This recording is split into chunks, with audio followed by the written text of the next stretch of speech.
We're here with Simon Broomer, Managing Director of Career Balance. Simon, when someone comes to you when they're looking to search for a new job, what would you say to them in terms of what job search methods work best these days?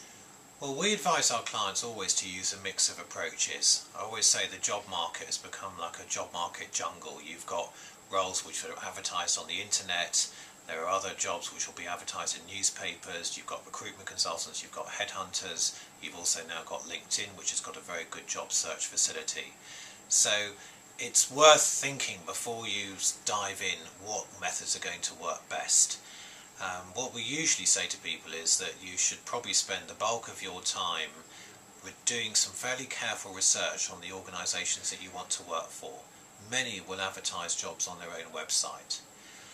Do not spend lots and lots of time speaking to dozens and dozens of recruitment consultants, because I don't think that will get you very far.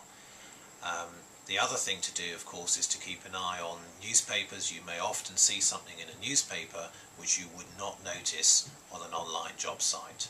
And it isn't enough to just sign up to alerts. What I've frequently found when I've been doing research for our clients is that jobs that you think are going to be sent to you through an alert that you set up on a website, they don't actually get sent. And I found good jobs for my clients by actually just looking through all the jobs, for example on the Sunday Times website. What would you say to someone who feels they're just banging their head against a brick wall, not getting anywhere with interviews, not getting a response to their applications? Well, have a think about what you're doing. It may be that the CV isn't right, it may be something in the cover letter isn't right.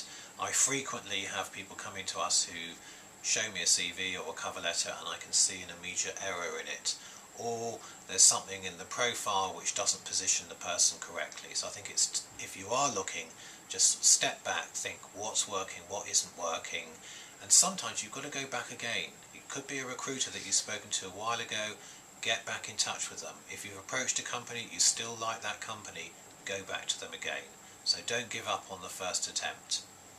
Do you recommend that clients ask for feedback if they've been rejected from interview?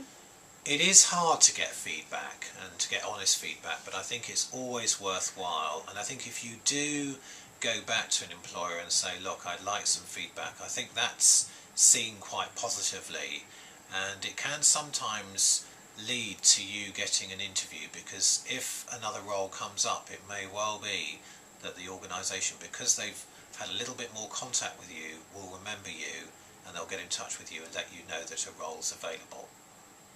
Thanks, Simon. Very good advice. Thank you.